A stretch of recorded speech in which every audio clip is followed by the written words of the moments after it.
Bible Answers with Dr. Al Garza. Hi, welcome back to Bible Answers. I am your host, Dr. Al Garza.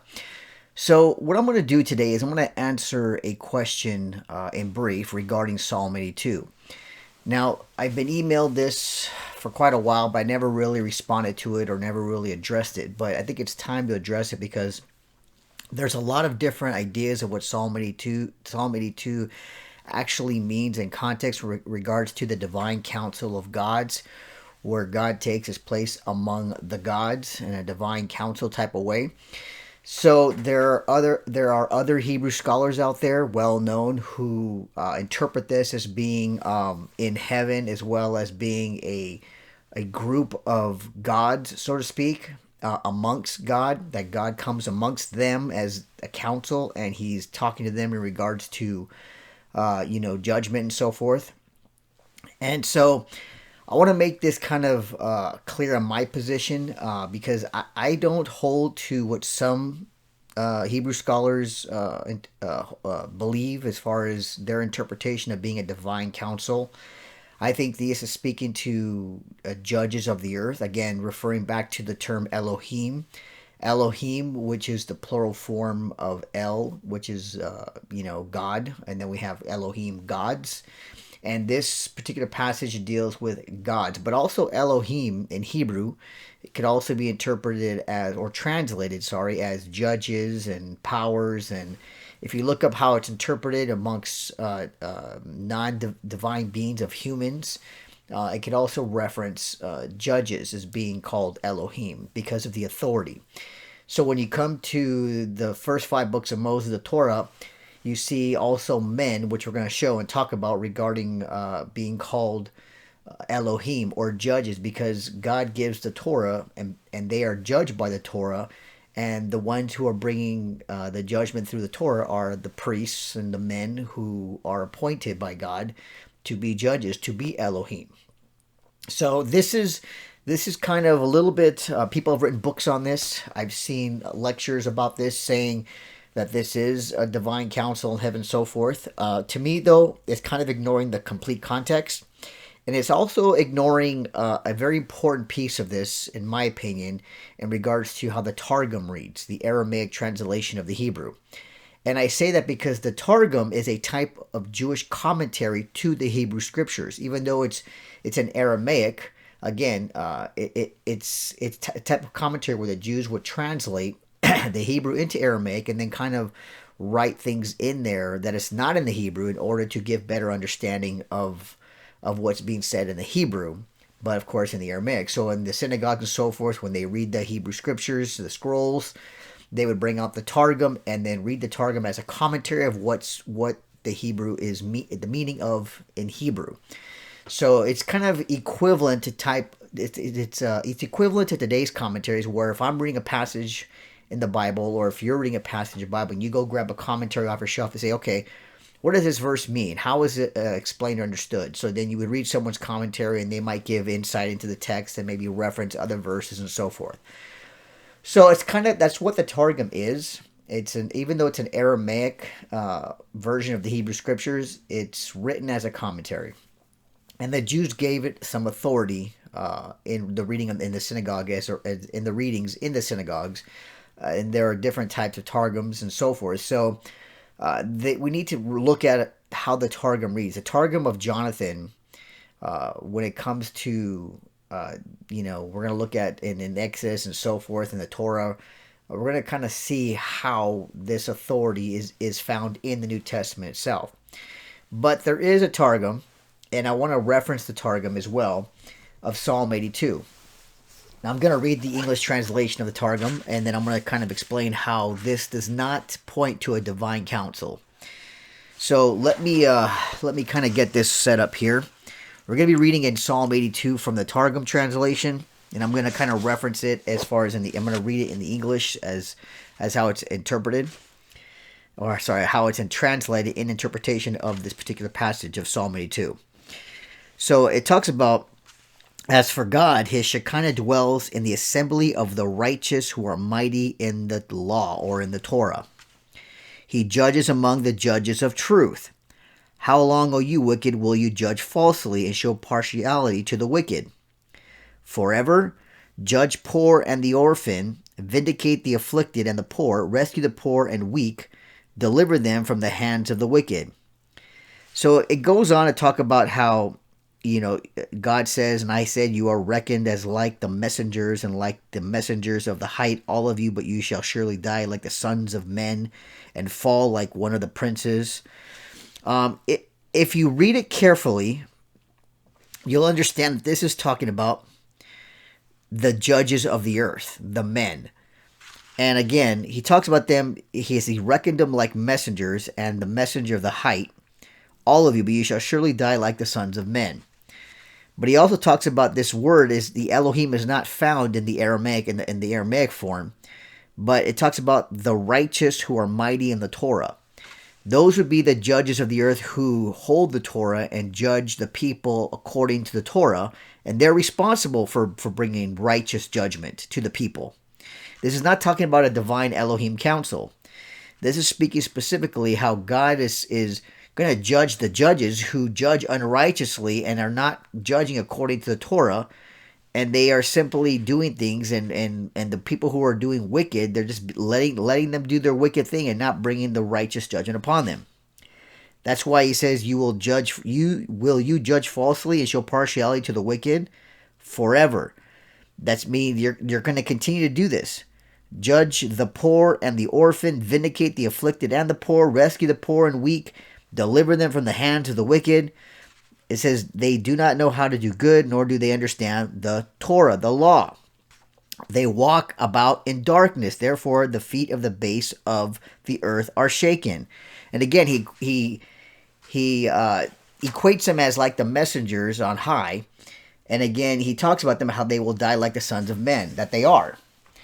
So, in this particular passage, the Targum, which is, a Jewish authoritative commentary, is reflecting that Psalm 82 is speaking to the judges of the earth, the judges. Those who are supposed to be righteous in the Torah, judge the wicked, deliver the poor and so forth, but they're not. So God's going to judge them. This is why, again, the Aramaic Targum, the commentary, does not agree with the common interpretation regarding a divine council in the heavenlies. Okay, so according to the Targum, this is not referencing divine councils or divine Elohims, gods in the heavens. This is why when Jesus meets the Pharisees in John, he says, "Isn't that written in your own Torah that ye are called gods, that you are called Elohim, that you are called judges?" Who's the you there? That you are called. He's speaking to the religious leaders. You are called judges. Yet, if we know, Jesus is condemning them because they are not following the Torah. They are not judging according to the Torah, yet they are called Elohim. They are called judges according to the Torah with that authority, and they're not doing it themselves. So, but yet they want to judge. They want to judge who they want to judge. Mostly the innocent and so forth. So even Jesus points to Psalm 82 as you aren't you called judges? Isn't that written in your own Torah? You are called. Or isn't that written in your own Torah, your own laws, that you're called Elohim? Again, referring to Psalm 82. So the context of Jesus referring to them as Elohim judges, the Targum affirms that these are judges, that this is not a divine council as some Hebrew scholars point to. This is far from that. Now, someone might say, well, what authority can we have in the Targum? I mean, where do we find the Targum in the New Testament or anything like that?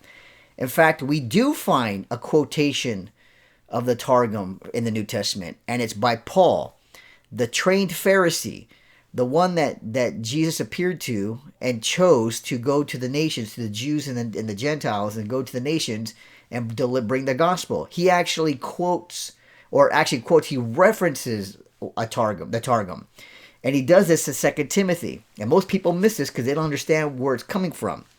In 2 Timothy chapter 3, when he's talking about the people, he says in verse 7, always learning and never able to come to knowledge of the truth. In verse 8, just as Jannes and Jambres opposed Moses, so these men also oppose the truth. Well, who opposed Moses? Who opposed Moses? It says Jannes and Jambres. or in Aramaic it's a different pronunciation, but I'm doing it off the English here. Jannes and Jambres oppose Moses. Now, Paul is referencing Exodus 7 verse 11. In Exodus 7 verse 11, where the magicians were called to oppose Moses. These were the magicians of Egypt. These were not Jews. These were the Egyptians, magicians. They came. Now, if you read your English or your Hebrew, these names aren't in there. It just says the magicians. In fact, if we look at Exodus, and again, let's follow carefully here. In Exodus 7, in verse 11, we don't see these individuals named, and even in the Hebrew. It simply says, "Then Pharaoh also called for the wise men and the sorcerers and also the magicians of Egypt, and they did the same with their secret arts." So they're not named there. These names are found in the Aramaic Targum of Jonathan, and currently what we have, that these names are found there, that actually names them. So if you go online, you can search free the Targum of Jonathan and of Exodus of the Targum of Jonathan, and go to chapter 7 verse 11 here. You'll see that these two individuals, Jannes and Jambres, are named. Paul referenced them in Timothy, how they opposed Moses. So what does that tell you? That tells you that Paul himself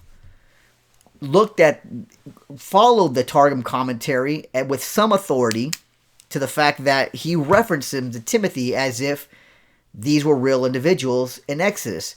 So Paul himself, looks at the authority of the Targum as a commentary and cites it with no problem. These people are the ones by name, that's not in the Hebrew scriptures, it's in the Targum, in the Aramaic commentary, that oppose Moses. So I think when we look at Psalm 82 in the Targum, we can conclude that I think Paul also would have followed that same authority of these were men, as well as Jesus, who are called the leaders. You also are called judges or Elohim. That this would have been an authority at that time, that this is how we understood the Hebrew. So the commentary would hold with authority as an interpretation of Psalm 82 being men or judges who God is now going to judge because they are judging unrighteously. Just like just like the priests and the leaders, the Pharisees and the Sadducees of Jesus' time, they're also judging unrighteously. And you see this in Matthew with John the Baptist, who calls them out. You see it all over the New Testament. And it's in Matthew 13, I believe, in Matthew 15, all throughout the Gospels, and even Paul's letters. So we do have an interpretation of a Jewish interpretation from the Targum. Paul recognizes that authority. Jesus cites the Elohim of Psalm 82 as the judges. So it shouldn't be looked at. This shouldn't be a blind interpretation of Psalm 82 that this is some divine counsel and ignore the context of you will die like the sons of men or die like the men you are, and then ignore the Targum and the commentary and Paul and how the commentaries were authoritative to them as an interpretation of passages from the Hebrew. So we need to consider that. That is my position. I see this clearly cut as these are men who are acting, men who are the priests and the men who are given authority under the Torah to judge the people accordingly, and they were not doing it. And again, this is why God judges his people, because they did not follow the Torah, they abused the Torah, and they were hypocrites to the Torah itself. So this is how it should be understood. This is how I see it. This is not talking about how of a divine council in heaven, that these were gods and no, I don't find that. The Targums don't find that. Paul, who gives authority to the Targum, no, and even Jesus himself to the leaders of ye are called gods, Elohim, judges. So again, this is my personal interpretation of Psalm 82. This is how I see it with the sources and the Jewish sources behind it, including the New Testament with Paul and the Targum. So I hope this helps. This is how I see it. You can disagree. That's fine. Again, I'm using these sources and coming to my conclusion. But I want to say, again, thank you for listening and watching. Go to my website, drlgarza.org, to follow here, like and subscribe. Support the ministry by buying some of my books or donations to the New Testament Hebrew Translation project we're working on. But I hope this does help, and I hope this does clarify a lot of things. Leave a comment here if you have a question. I'd be glad to answer it. And again, I want to say thank you again for listening. Have a wonderful day, and God bless. Bible Answers with Dr. Al Garza.